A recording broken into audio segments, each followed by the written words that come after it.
Great. Well, good morning and welcome to the City Planning Commission remote public meeting.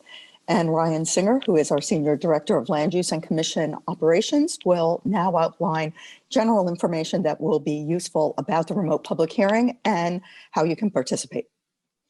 Yes, thank you. Verbal testimony may be provided online through the NYC Engage portal or by calling in on your telephone. If you wish to speak and plan to access the hearing online, please register online through the upcoming meetings page of the NYC Engage portal.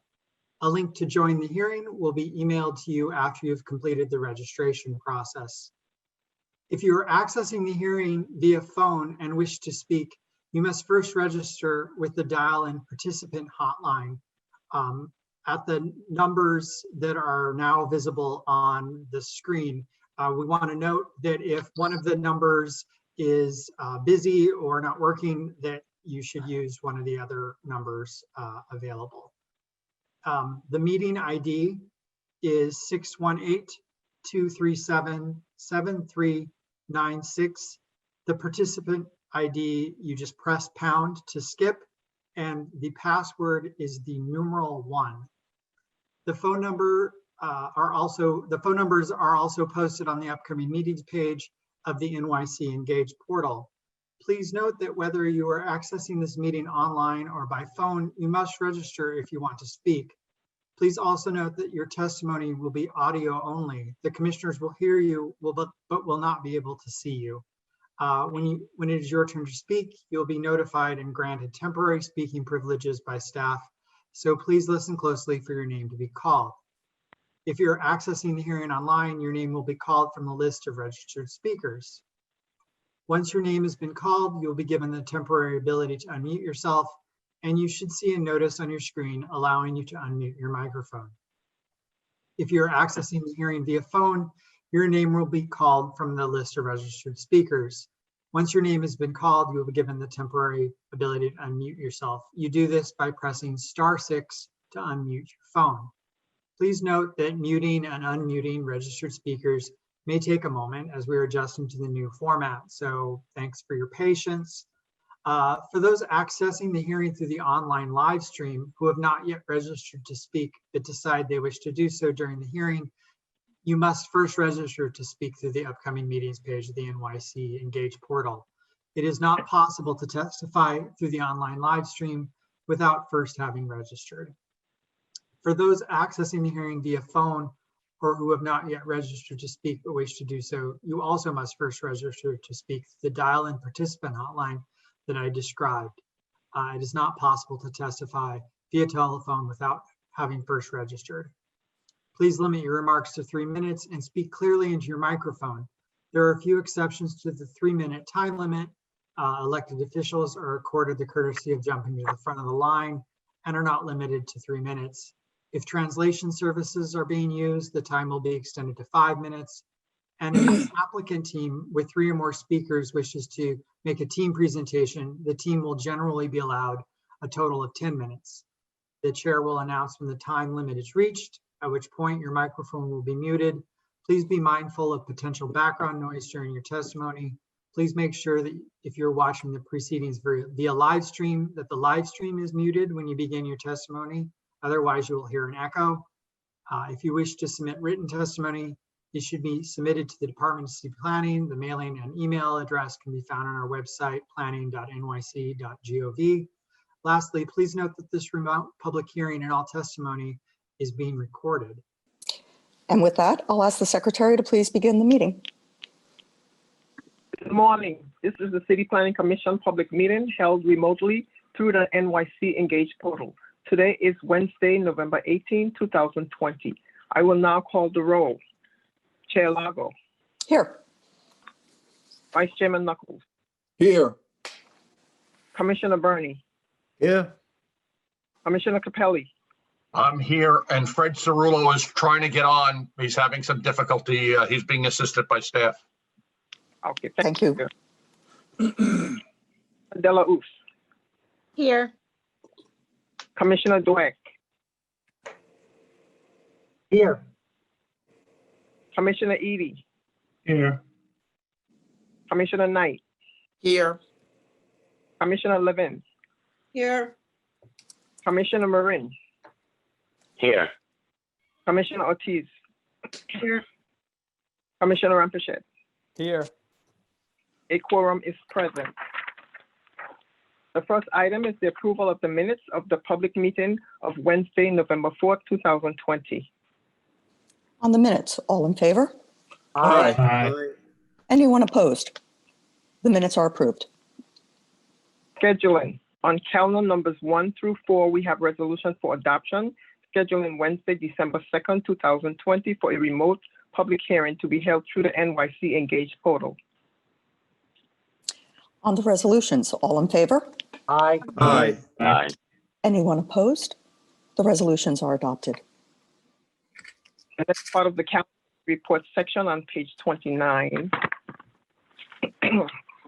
Borough of Brooklyn, calendar numbers 5 and 6. Calendar number 5, CD12, C2 00086 ZMK. Calendar number 6, N2 00087 ZRK. In the matter of applications for zoning map and zoning text amendment concerning 1501-1555 60th Street rezoning. 4 favorable reports on calendar numbers 5 and 6.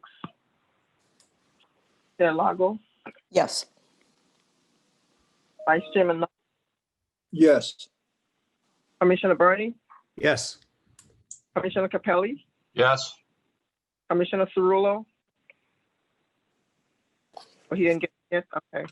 Commissioner Delauss, Yes, and I hope the city council modifies to MIH, to map MIH option 1. Commissioner Dweck, Yes.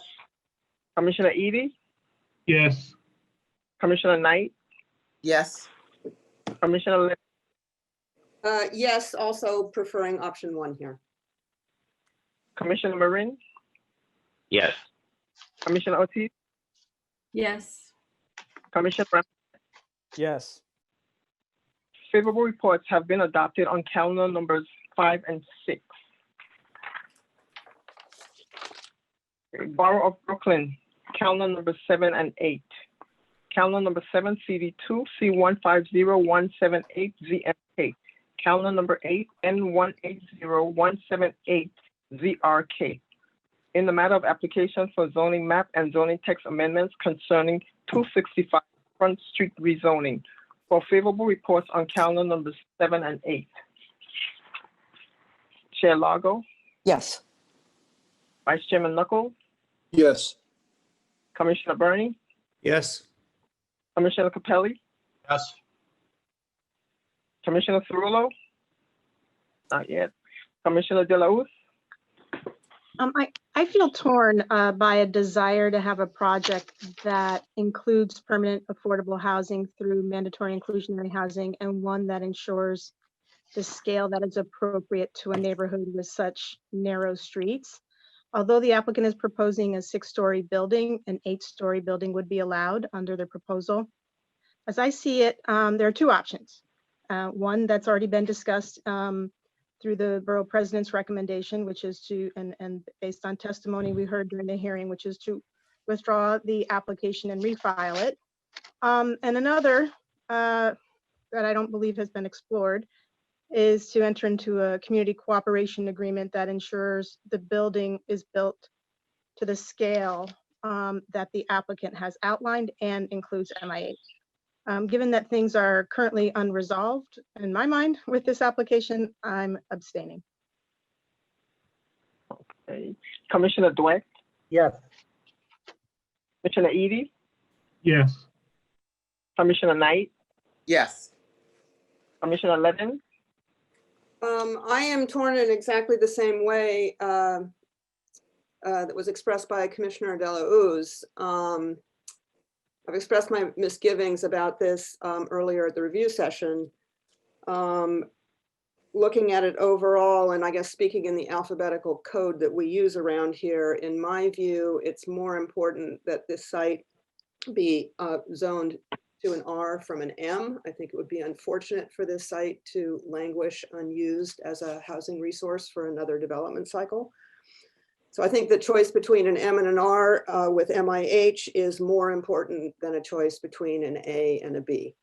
I wish we had the choice to work with the community board and the council member and the borough president, who are after all the other stakeholders in the ULURP process, to work out something that's will result in a real project getting built here, but that's not before us. So for the moment, I vote yes, and hope that an adjustment is made at the city council that will realize real housing on this site.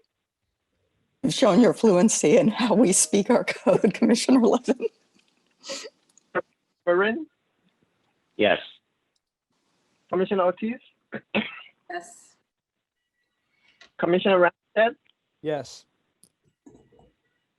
Favorable reports have been adopted on calendar number 7 and 8.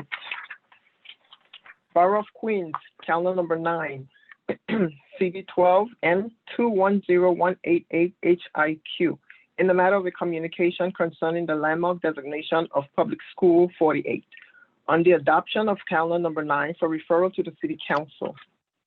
Chair Lago, Yes. Vice Chairman Knuckles, Yes. Commissioner Burney, Yes. Commissioner Capelli, Yes. Commissioner Cerullo? Not yet. Commissioner Delauss? Yes. Commissioner Dweck? Yes. Commissioner Edie? Yes. Commissioner Knight? Yes. Commissioner Levin? Yes, Commissioner Marin? Yes. Commissioner Ortiz? Yes. Commissioner Rampachet? Yes. Madam Chair, can you hear me? Yes, we do. Welcome. Okay, Commissioner- I'm working off my phone. I don't think the video is working on it, though.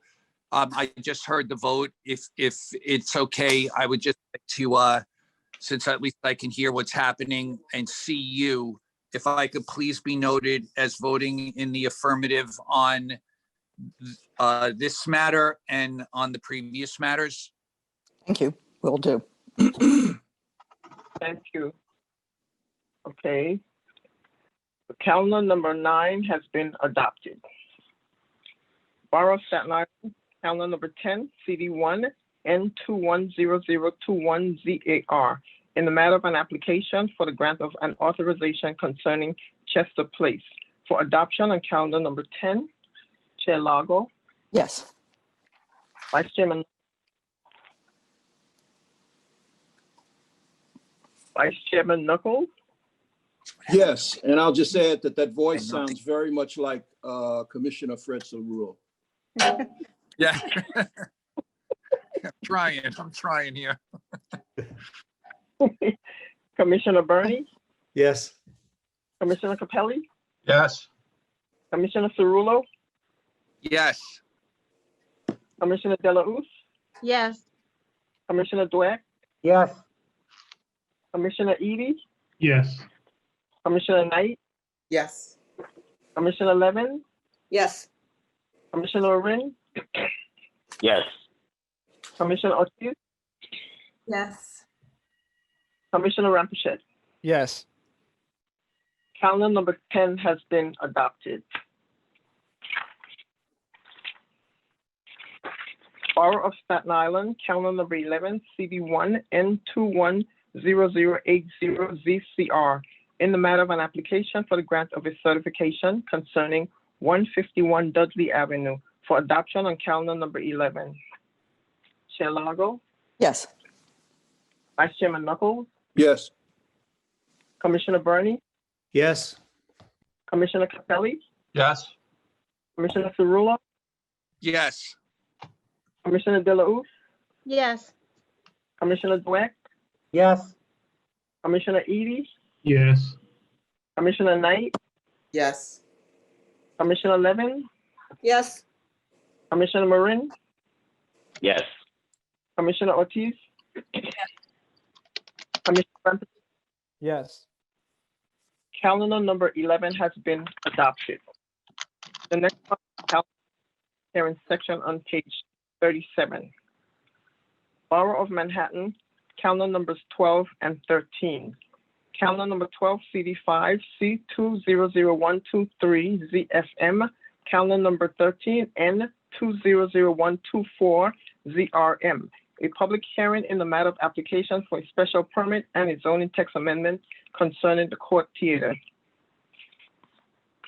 Would just like to note that, again, because of some difficulties or our inability to use the hearing room for backup technology, we are going to be keeping time the old-fashioned way. Madam Secretary has an old-fashioned push bell. And so if I could ask Madam Secretary that, one, you let each person know when their testimony is beginning, and then also that those testifying listen for the bell. So on this matter, there's going to be a 10-minute presentation by the applicant team, which is comprised of Julio Peterson, Gary Tarnoff, Francesca Russo. Oh, I'm sorry. I've just been advised that we have the Manhattan Borough President here, and that in keeping with our practice, we will invite her to testify first and without a time limit. Madam Borough President. Thank you very much, Madam Chair, and I appreciate this opportunity, although I love listening to all of you talking. So good morning, and to all the commission, particularly Chair Lago. I am Gail Brewer, Manhattan Borough President, and I am delivering the statement in support of this application regarding the court theater. This is the first application in terms of ULURP since the pipeline was paused. And I think we all know that since this amazingly horrible pandemic, we've had a real crisis in terms of jobs for city workers. Over 1 million city residents receive unemployment benefits, and unemployment is still very, very challenging. We've down 600,000 more jobs we're losing since a year ago. So we have tried to insulate ourselves in the past from tying our fortunes to the rise and fall of Wall Street. We have developed a thriving tech sector. We've talked about real estate, and it's very globally oriented. And of course, these amazing waves of tourists, which is really what this theater is about, have helped Broadway. The tourists have helped hotels and restaurants, but tourists are staying away. We heard a report yesterday from NYC and Company that it's likely to be 2025 before they come back. And of course, office workers have not come back in great numbers. So I do think that all of this shares that this project has the potential to contribute significantly to a continuing revival of the construction industry, although that too is still challenged, and the city's desire to attract tourism through the enhancement of the theater industry. And this particular theater really exemplifies all of that. The renovation of the court theater will bring welcome improvements to ensure its financial viability. And I think these improvements are proposed as part of an application meet the findings outlined in the zoning resolution concerning substantial rehab and continuance of the court theater as a very legitimate theater.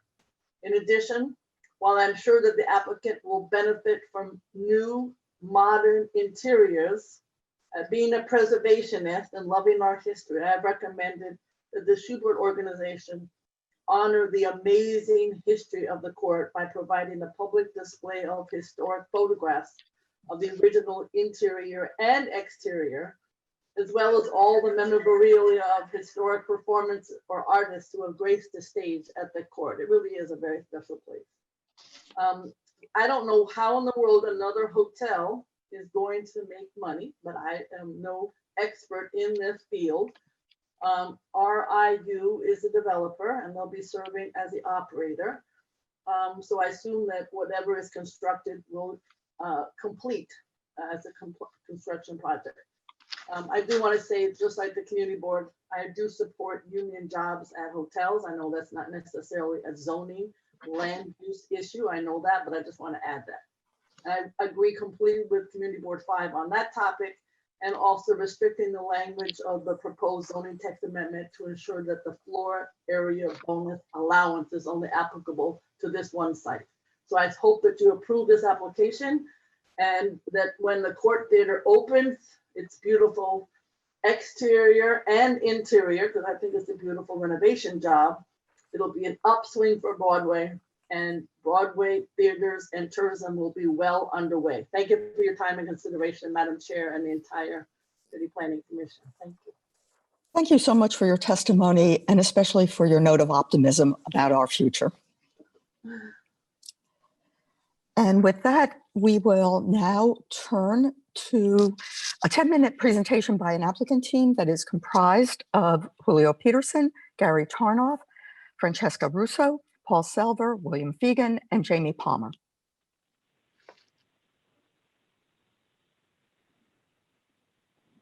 Good morning. My name's Julio Peterson. I'm the Vice President. Can you hear me? Yes, we can. Good morning, Madam Chair and Vice Chair and all of the commissioners. Great to see you. My name is Julio Peterson. I'm the Vice President of Real Estate at the Schubert Organization. We're really excited today to present the proposed rehabilitation, restoration, and expansion of the Court Theater. This project will address all of the audience deficiencies that our theaters has and help transform the building into a Broadway house for the 21st century.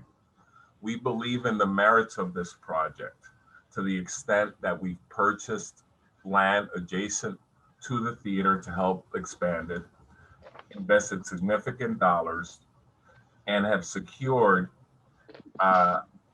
support from a wide range of entities throughout the city.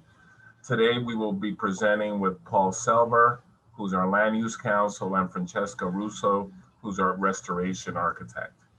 Thus far, we received support from a number of organizations that have a wide range, including the New York City Partnership, ABNY, Landmarks Conservancy, Theatrical Unions, 32BJ, the Public Theater, the New 42nd Street Theater, the Broadway League, in addition to support from the Manhattan Borough President, the approval of the Community Board, and Landmarks. At this point, I'd like to turn over the presentation to Paul Selver, our Land Use Counsel. Thank you. Thank you, Julio, Madam Chair, Commission. Pleased to be here this morning. Next slide, please. The Court Theater is situated on an approximately 47,700 square foot zoning lot between 6th and 7th Avenues. It's a split lot with about 35,650 square feet in the C6 district and about 12,050 square feet in a C67T district. The zoning lot is also in the theater subject for special. If I could ask that people mute themselves, we're getting a lot, picking up someone else's conversation.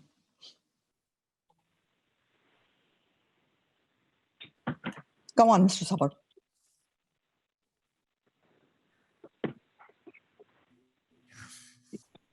Thank you.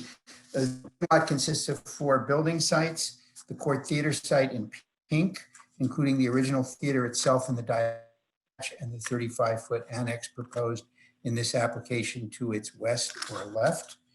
The New Clarity Hotel under construction on the yellow site, lot 11, and 2 as-of-right sites shown in gray on the west side of the zoning lot.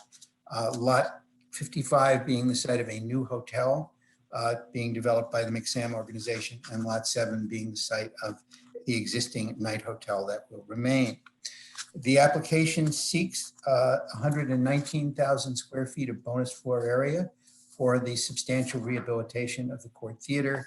In order to allow the full use of the bonus, the application also is seeking a text change to allow bonus generated in the C6-7T portion of the zoning lot to be used in the mid-block, the C6 5.5 portion.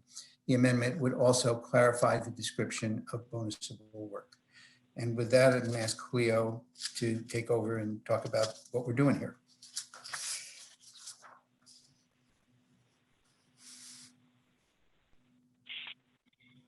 Thank you, Paul. I'll say that in addition, we will also be submitting the support letters for the public record. Okay, the existing slides. So right now we are, we'll address the shortcomings of the theater, and we've talked about it in the past. So in interest of time, I'm going to skip to slide 13 so we can address how we're going to be addressing those deficiencies.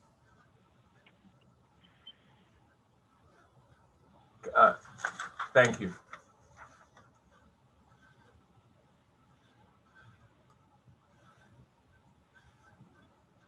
Thank you. The proposed rehabilitation of the Court Theater will include upgrades to our back of house functions, upgrades to the front of house spaces, improved audience amenities and accessibility, circulation, upgraded seating, and state-of-the-art electrical, plumbing, and mechanical infrastructure. We're going to be creating spaces for patron amenities, expanding back of house facilities and front of house facilities. These will address audience circulation and accessibility, in addition to the fact that we're going to be providing a full restoration of the landmark interior of the theater and the exterior. Next slide, please. Next slide, please. The key to the rehabilitation is the vacant site. Adjacent to the existing theater, the Schubert acquired in connection with the creation of a merged zoning lot. The vacant site, which was 25 by 100 feet, in addition to the 10 by 100 foot alley, provided 30-foot wide space for the proposed annex. Next slide, please. The annex and the existing building will be connected at multiple levels to improve functioning back of house functions and to maximize opportunities for audience, artists, and staff to use the newly built facility. Next slide, please. The proposed back of house facilities will increase the range of productions at the Court Theater and improve working conditions for performers, theatrical employees, and all of the other individuals that work on our shows. Will roughly double the amount of wing space, which is the area where the performers congregate between scenes. We'll also provide unobstructed load-in door that will provide for larger scenery and provide easier access when we're loading the shows. Next slide, please. We'll substantially increase the amount of dressing rooms for our performers, provide 2 new chorus rooms, and dedicated space for wardrobe and hair departments. Next slide, please.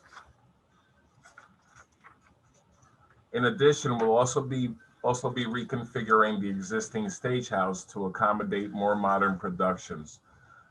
Current productions are a bit more taxing and they have larger scenery, so we want to allow for that in the future. Next slide, please. We'll be upgrading our back of house. In addition, by increasing the number of dressing rooms and chorus rooms, we'll also be providing a rehearsal space that is approximately the size of a Broadway stage. Next slide, please. This is a rendering of the proposed rehearsal space. Just for the sake of time, I'll turn it over to Fran Russo, our restoration architect, and she'll address the restoration of the interior and exterior of the theater. Thank you.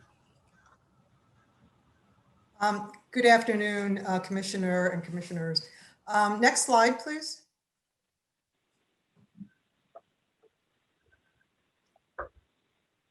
Go to slide 23, please.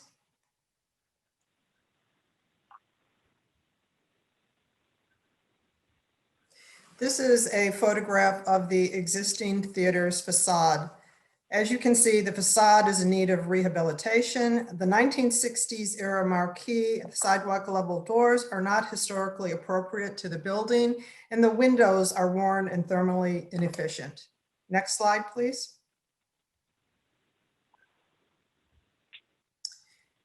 Inside, the theater's lighting equipment, ductwork, and piping hinder sight lines and diminish the theater's ambiance.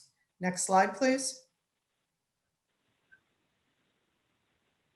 As part of the proposed restoration work, the exterior facade would be refurbished and upgraded with a historically appropriate marquee. Windows, which will be replicated in kind, doors and signage will be replaced. Next, please.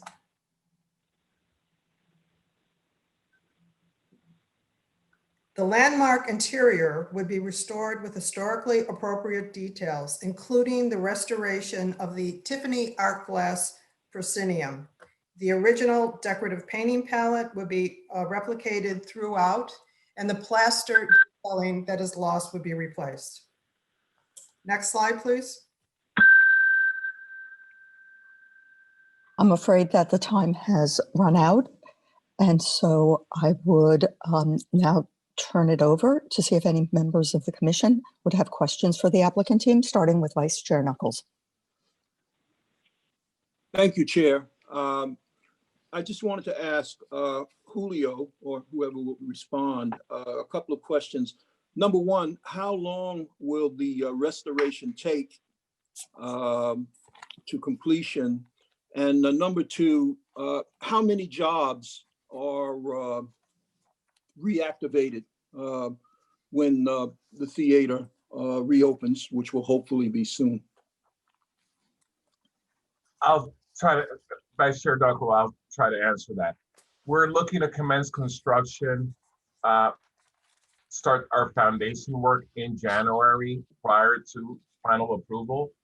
As it relates to the number of jobs right now, we are trying to figure that out, quite frankly. We thought that the additional annex would create 10 additional jobs.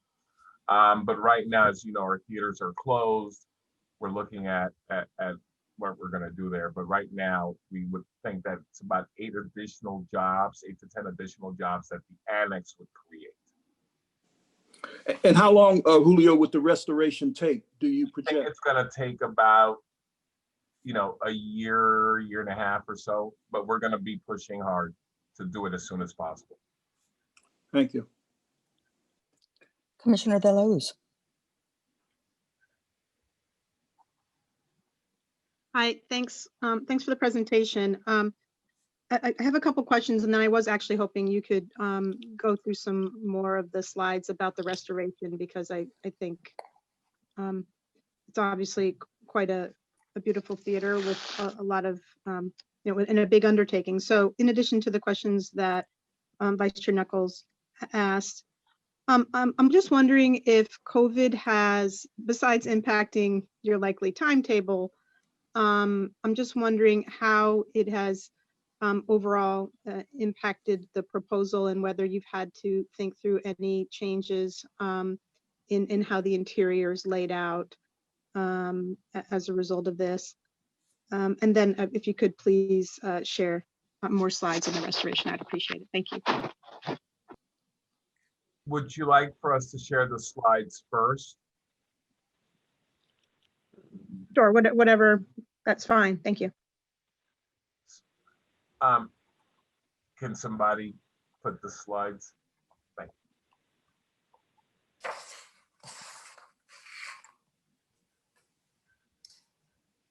you. This last slide shows the a soffit in the theater, which will, for a large part, mask much of the ductwork that will be distributed throughout the theater to result in a state-of-the-art HVAC system.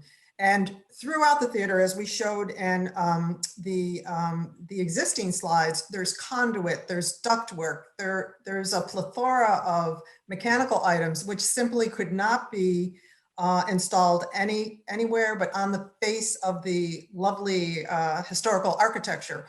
All of these items are going to be hidden behind plasterwork or behind the walls. So the ambience of the theater will be greatly improved.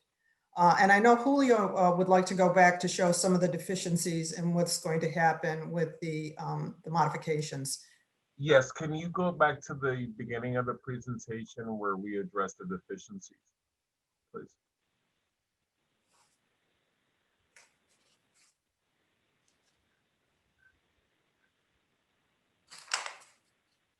Okay, next slide.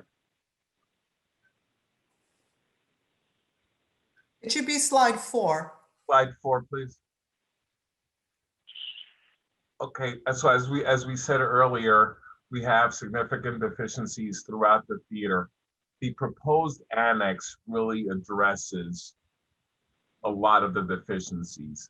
We're connecting the annex at every level of the theater, whereby individuals in the house will be able to utilize the bathrooms, new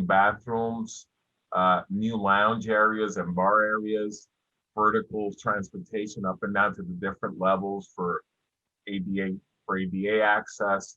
In addition to the fact that many of our patrons are older and they walk up the stairs, so we want to be able to accommodate them. In addition to providing restrooms that'll be will be accessible to people ADA, the actors, the patrons. These will be individual stalls. So we're doing a comprehensive, making comprehensive improvements to the theater above and beyond what I would call maintenance of the facility. Next slide, please. Just to visualize here, this is our load-in door and the bathrooms in the dressing rooms. They are very tight. We can basically accommodate plays in this theater, and we'd like the opportunity to have the flexibility to accommodate musicals as well. So that's why we are expanding the wings and providing for larger and more dressing rooms, better access to the theater for the artists, and in addition, as I said earlier, better access for our scenery into the theater. Next slide, please. This shows again the conditions in our alleyways and in our right wing area that's obstructed by ductwork that was put in there, I believe in the 70s to accommodate the Merv Griffin show that was filmed there, for those of you old enough. And so those are the improvements that we were making at the back of the house. We think that it's going to allow for the artists to flow in the theater in a more efficient way. Next slide, please. Underneath the stage, we have the trap area that allows for scenery to come up through the stage. We're going to be expanding that space. We also have the orchestra pit area that we'd be looking to provide improvements. As you can see from the images, this is our wardrobe area. If you've ever been to the back of house of theaters, you know that they're very cramped and every space has a premium. We don't have ADA bathrooms in the theater at all, whether it be for performers or patrons. In the past, folks would have to cross the street and go to Chipotle and use the bathroom there if they were ADA individuals. Next slide, please.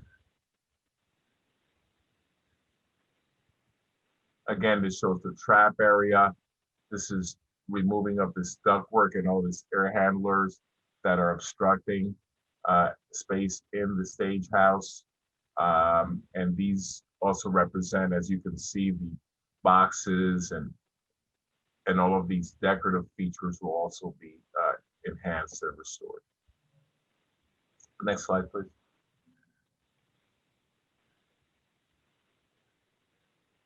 This is our box office. We have 3 employees in the box office. It's 2 by 9. It's very cramped. We're looking to expand that to create a better working environment for treasurers and our box office employees, in addition to the fact that we would provide ADA accessible ticket box office space. Next slide, please.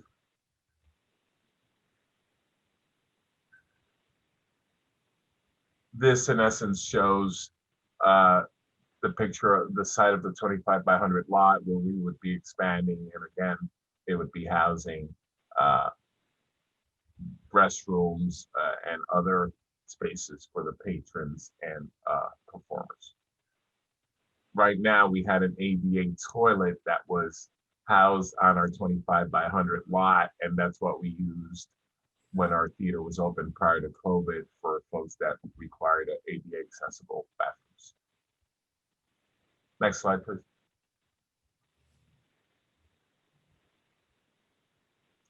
These are our bar areas and our lounge areas. They're very compact. As you can see, we're looking to expand that in the proposed annex. During intermission, when folks are trying to use the bathroom and trying to go to the bar, there's a lot of congestion, and we want to alleviate that. Next slide, please.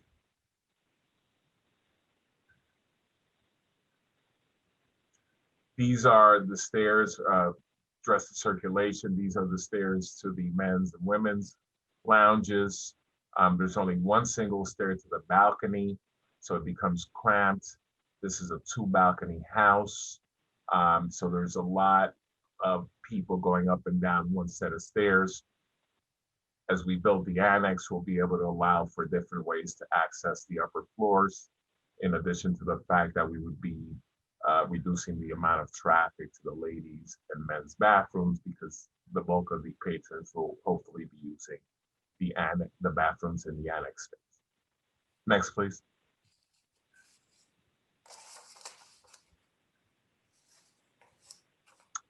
And then as I addressed before, we will be then upgrading the building to allow for the more modern productions, additional support space, audience amenities, which will include increased accessibility and circulation, seating, and other mechanical HVAC work. Thank you. Did I answer? You did. Thank you for walking through. I fully appreciate the fact that this was built for another era, and that we're bringing it up to 21st century standards, and that there's going to be a lot of benefits. I can't fit on the seat sometimes, so yes. Yeah, but have you had to, I guess, how has COVID impacted your thinking or any plans for the project besides just timing issues? We're thinking about COVID a lot. As it relates to this project, we had designed this prior to COVID, but I think the fact that we have more space, we're looking at air filtration systems and other systems that are create a safer environment for patrons and employees and performers. So we're looking at all of that, not only at this theater, but at all of our theaters, in fact. So this gives us an opportunity to sort of have a clean canvas, so to speak, to address some of those issues in the future. But the COVID has impacted our project significantly. I guess, though, in some ways, if you can begin construction in January, that if the theater's obviously still closed through sometime into 2021, and you might be able to take advantage of the fact that you're shut down to kind of move things along more quickly. Is that possible? That's our hope. In fact, we've used this opportunity to make some enhancements to our existing other theaters while they're dark, because we are ready to come back. We want to show the world and the city that Broadway is back, and this is going to be a real important project to send a signal to not only the Broadway community, but to the world. I think that Broadway is investing into our facilities, and that we're going to be ready when these sad days are behind us. Thank you for that note of optimism, Mr. Peterson. Vice Chair Knuckles. Thank you, Chair. I'm just wondering, assuming approval, you could have 3 construction projects happening adjacent to each other simultaneously, the 2 hotels as well as the theater. So I'm just wondering how is that going to be sequenced? I'll take a try at that, Vice Chair. We, two of the buildings are currently under construction. We have agreements between the parties on the zoning lot to cooperate during that construction. In fact, we worked with one of the other builders to provide, let them use our lot while we weren't using it for staging for their construction. So we have an agreement where we cooperate all parties on the zoning lot.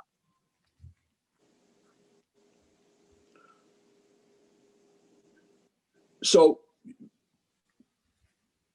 when you commence your work, well, okay, I understand, because a lot of your work will be interior work, so it's not going to be necessary. A lot of our work is interior work, and the initial work is the excavation and foundation work. Yeah. We're coordinating with all of the parties, and things are going along as smooth as they can as it relates to construction. Thank you. Thank you. Commissioner Levin. Yeah, I hesitate to move from the inspirational, you know, and the broad picture importance of this project to the details of the zoning text, but I guess that's what I do here in part. I have a question about the community board's recommendation with respect to the text. They had two ways in which they want to tighten up the text to be sure that it really only applies to this site. And to be sure that we're not taking the spotlight off the importance of interior renovations. I wonder if the applicant team has any response to the recommendations of the community board. I think You I'll want turn me to that take matter that? over to Paul Selver. Thanks. So Commissioner Levin, we heard what the community board had to say. I think in terms of the specificity of the text, we're completely agnostic. That's really a matter for I think your zoning division to decide how it wants the resolution to read. We believe, based on the SECRA analysis, that the text really is sufficiently specific that it really will only cover this site as a practical matter for the next 20 years.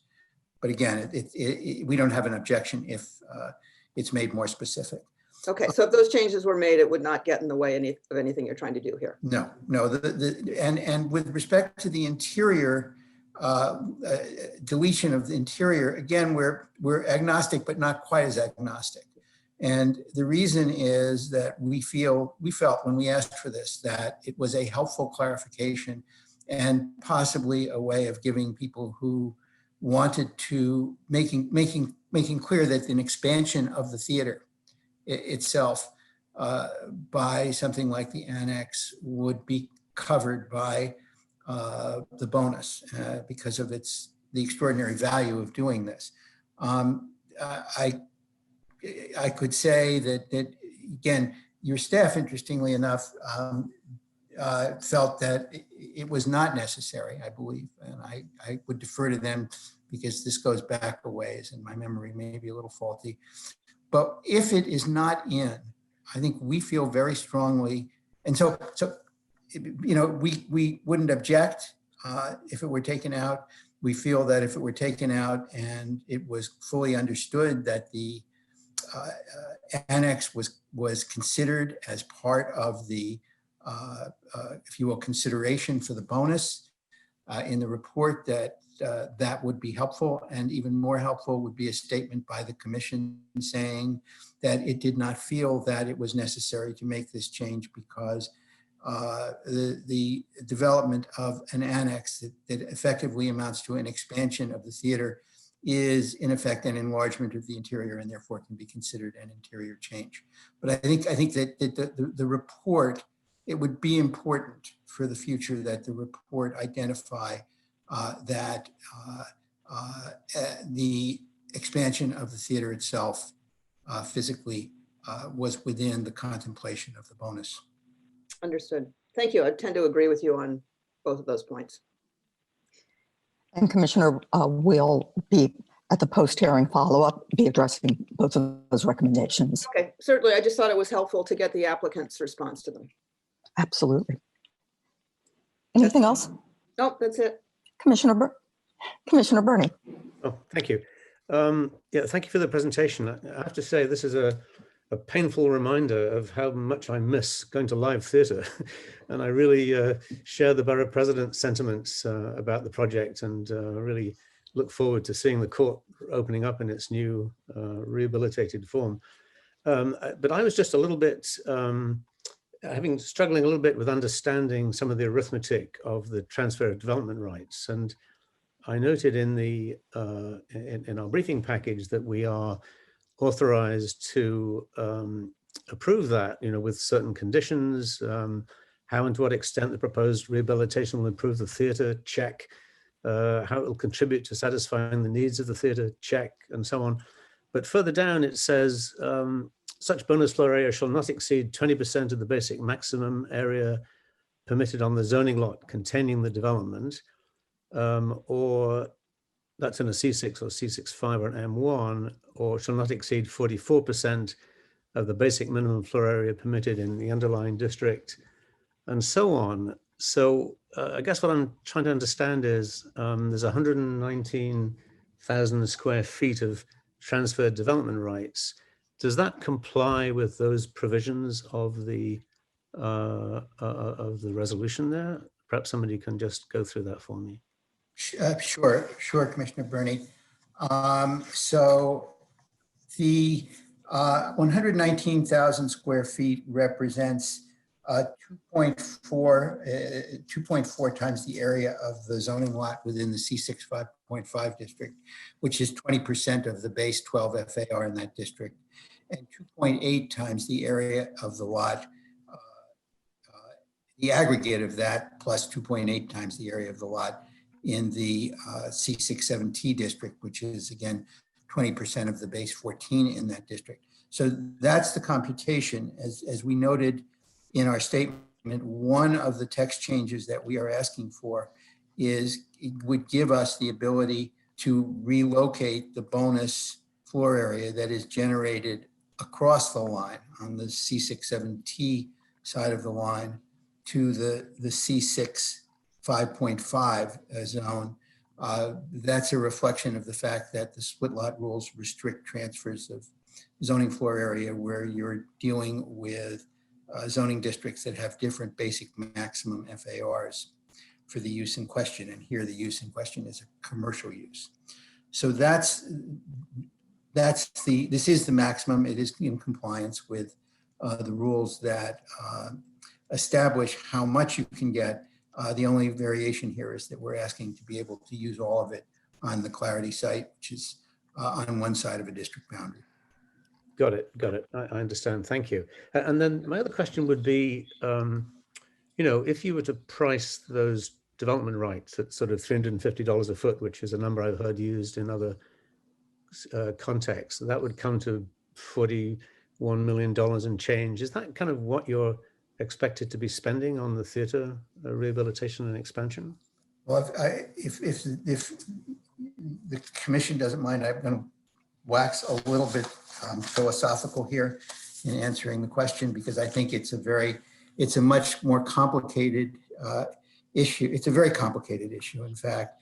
And I think all of us, both in the private sector and on the commission and at city council, recognize the difficulty of establishing hard objective metrics on which to base the amount of bonus floor area that's granted for an individual theater rehabilitation project. And I think, just to be fair, the same thing happens on an individual subway improvement project, where you're doing a certain amount of work costs a certain amount of money, and you're being given a floor area bonus.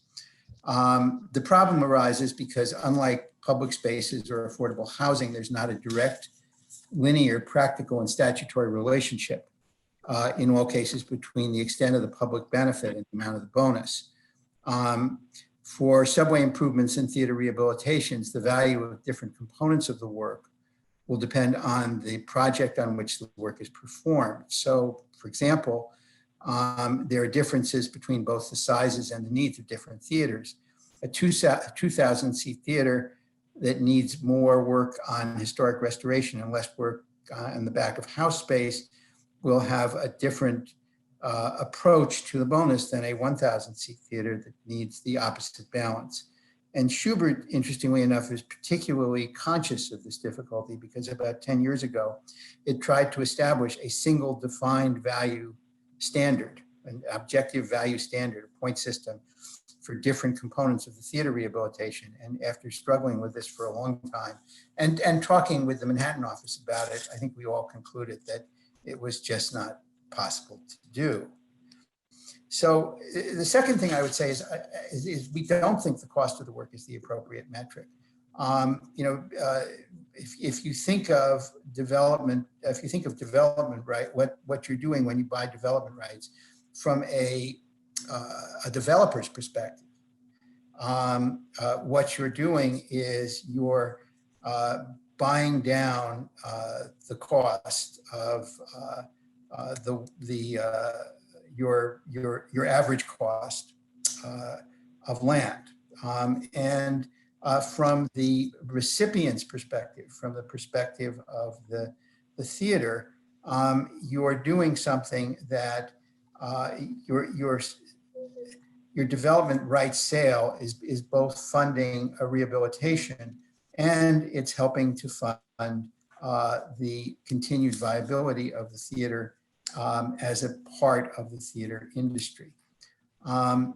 Trying to tie it too directly to dollar values, we think runs the risk of making it look like zoning for dollars. And that's one of the reasons that the original housing quality program and the original special park improvement district, both of which had a dollar value for each square foot of FAR bonus, were modified within a few years of their adoption, and more recently, why the City Council rejected the Bloomberg administration's East Midtown rezoning proposal, which also established a dollar value per square foot of floor area.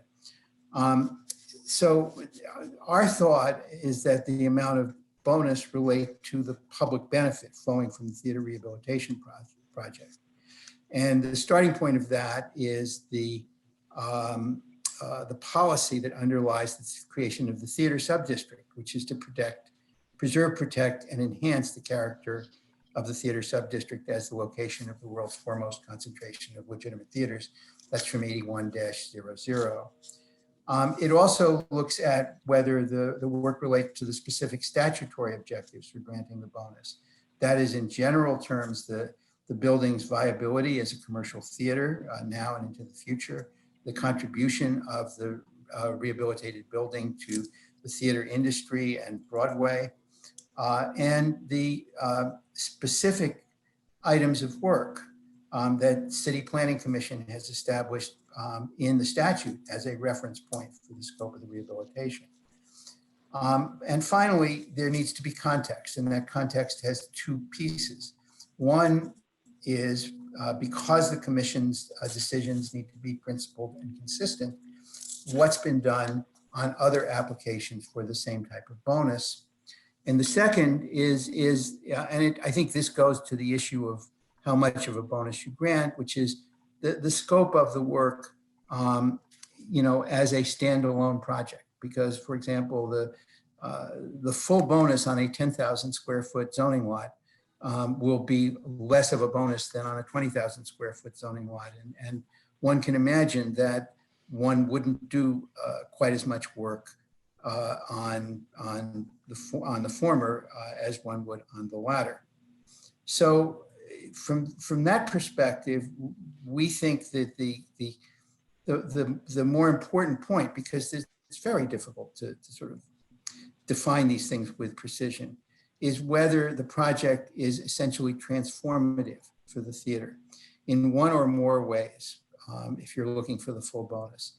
It could be, the transformation could be ensuring its commercial viability by reimagining the back of house space, by comprehensively replacing its building infrastructure with state-of-the-art materials and equipment, by creating space for performers and stagehands that makes their lives easier and more pleasant, such as providing backstage special air conditioning units, better dressing rooms, and rehearsal space. It could be by providing a higher level, a very high level of audience amenity, by ensuring sufficient vertical transportation for the physically disabled as well as all the rest of us, and adequate restroom facilities, comfortable seating.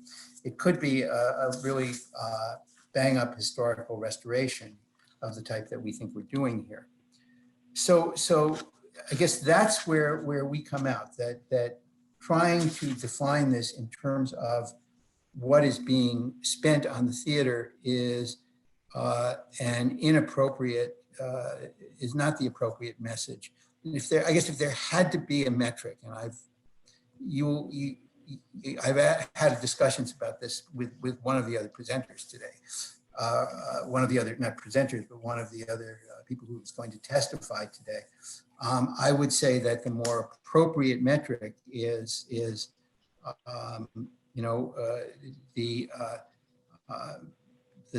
value of the relationship of the development rights.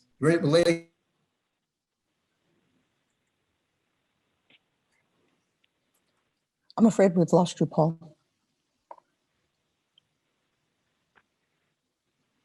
Oh dear. You're back. You're back. I probably stopped pressing it. I also saw that my battery is running low, so I'm going to have to walk away and get a cord in a sec. But the value ought not to be tied to the cost of the work. The bonus ought to look at ought to be reflective of what the development rights would cost.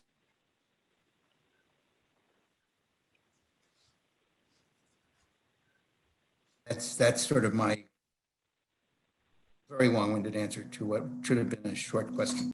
Okay, okay. Well, thank you very much.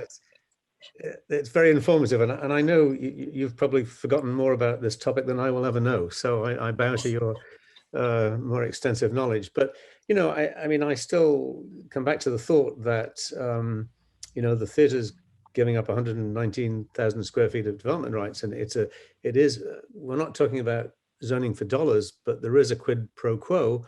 And we know the value of the quid, more or less, and I'm just wondering, what's the value of the pro? And I don't doubt that everything that's being done to the theatre is wonderful, and I look forward to seeing it, but that question still lingers a little bit in my mind. The other thing I would say that we did, the other thing I would say is that we did retain, and they are here today, Fisher Dax and HR&A, to look at the work that we are doing and assess its value. Relative to the 119,000 square feet as an independent matter. It was suggested to us that would be a wise thing to do, and you'll be able to ask them a similar question, they being unburdened by being the lawyer for the applicant. Thank you very much. And I want to thank you, Mr. Silva, for not only going into the philosophy of this portion of the zoning resolution, but also the history, its legalities, its purpose. Thank you for that complete answer. Commissioner Levin. Yes, I'm very grateful to Commissioner Burney for having asked the question, which I didn't dare ask, and for Mr. Silva for having come prepared with philosophy, which doesn't often happen here. So thank you very much for that. But Paul, there's one added piece to this that makes this a unique situation. Well, I guess these are always unique, but that's the size of the zoning lot and the fact that the McSam Highgate site is being included here. You could be accomplishing the physical requirements of building the annex and transferring the development rights to the hotel site without including the McSam Highgate site. I wonder if, and of course, including that site has the result of increasing the number of square feet achieved by the bonus. Is there philosophy attached to the inclusion of the McSam Highgate site here?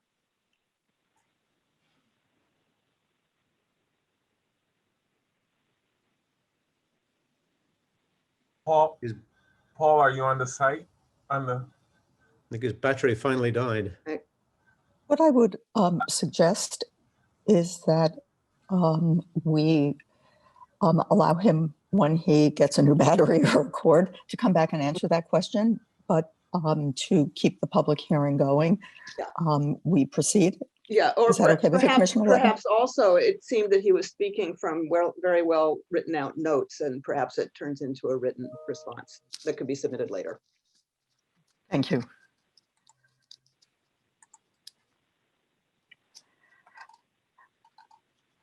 Okay, our next speaker who has signed up, I inadvertently called him as a member of the applicant team, which he's not, is Jamie Palmer, who is the project manager for the Rio Hotel, one of the 2 hotels. And he is now available for any questions that the commissioners might have. He has not asked to testify, but to be here in case there are questions. And so I would ask any commissioners to raise their hands if they do have a question.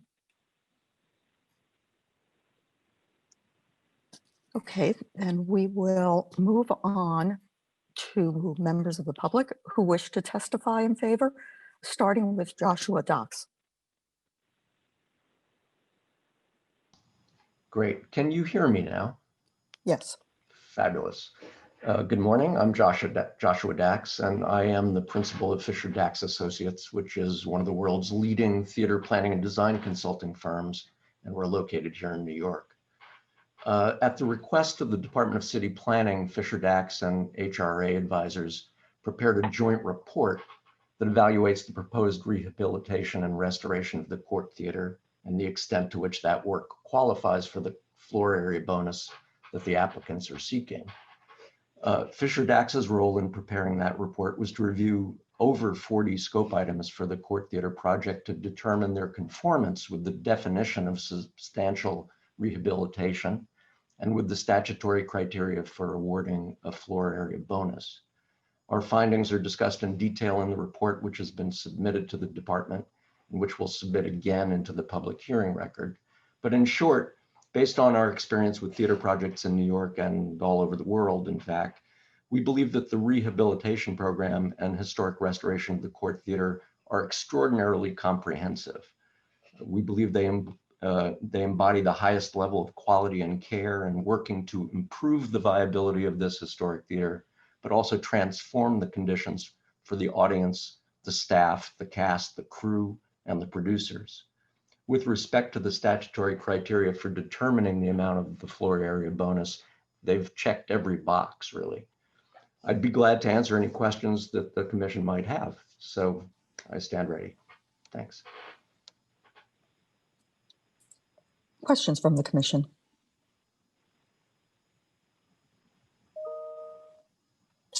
Well, then I'll thank you for your testimony. And our next speaker is Carl Weisbrod.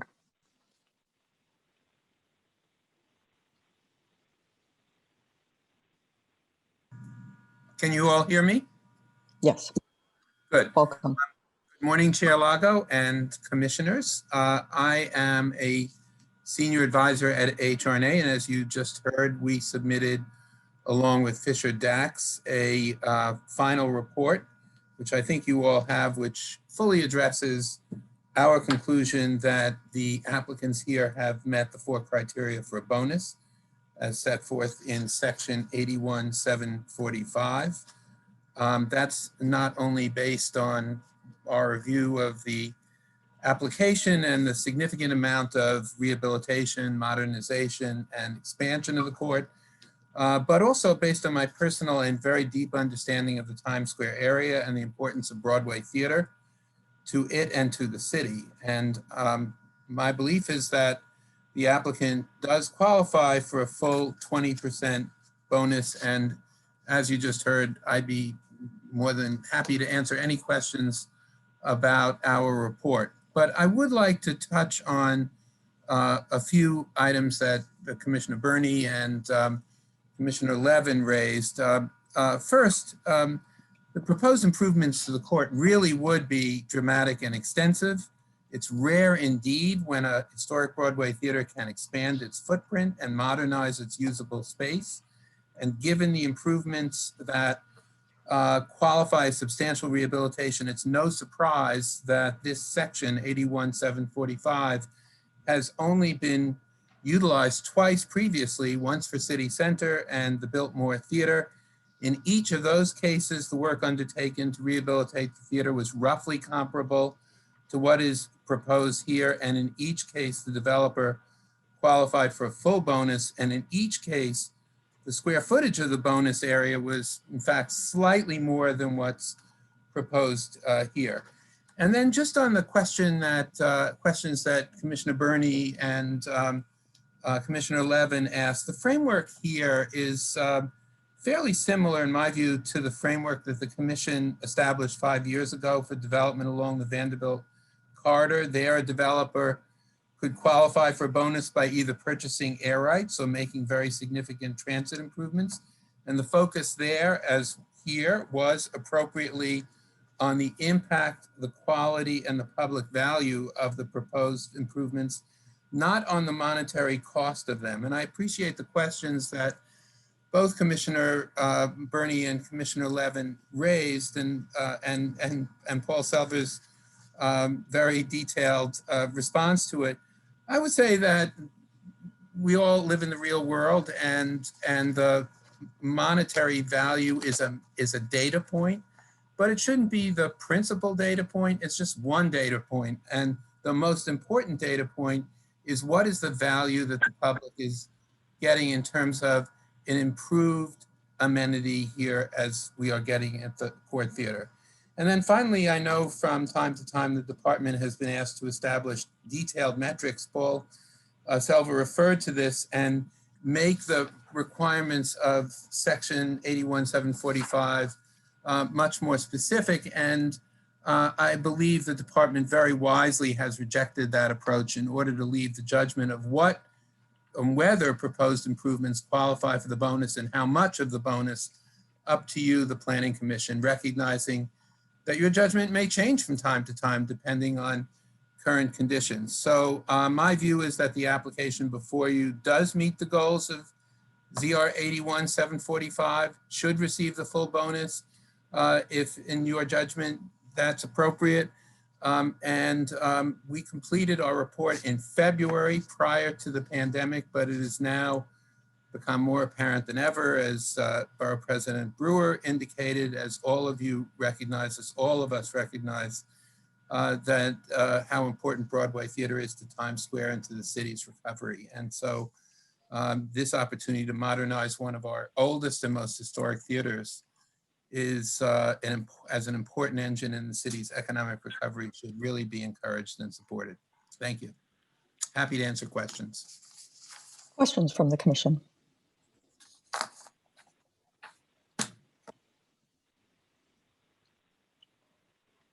Well, then, thank you for your testimony. Thank you. And our next speaker is Eugene Travers.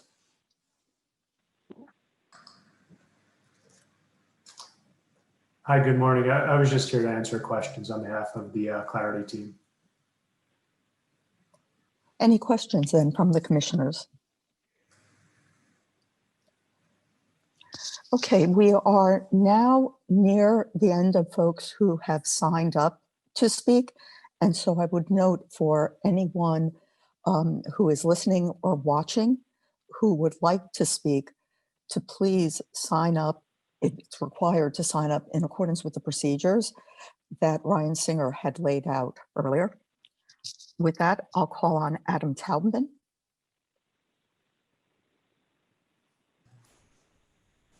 Good morning, Chair and Commissioners. I'm Adam Taubman of Kramer Levin, Land Use Counsel to the Schubert Organization. I don't have prepared testimony today. I, in fact, reserved this time to potentially respond to public testimony regarding the application. And in light of the testimony that has been given, I waive the rest of my time to speak unless the Commission has further questions. Questions from the Commission? Not seeing any. I will ask Ryan whether other folks have signed up. We have no other speakers signed up via our electronic sign-in. Okay, then with that, we will close this public hearing. And I would ask Madam Secretary if there's any other business for the commission. Yes, Madam Chair, I would like to read a statement. For those of you who were unable to or did not wish to testify, you can submit written testimony online by selecting this hearing on the upcoming meeting page of the NYC Engage portal, through DCP's webpage, or by mailing your comment to City Planning Commission, Calendar Information Office, 120 Broadway, 31st floor, New York, New York, 10271. Back to you, Madam Chair. Thanks so much for providing that information to the public. And with that, we'll close the meeting, and I'll say happy Thanksgiving to both the commissioners and everyone else who's still on this call. Bye. Thank you. Thank you. Same to you. Same to you. Same to you.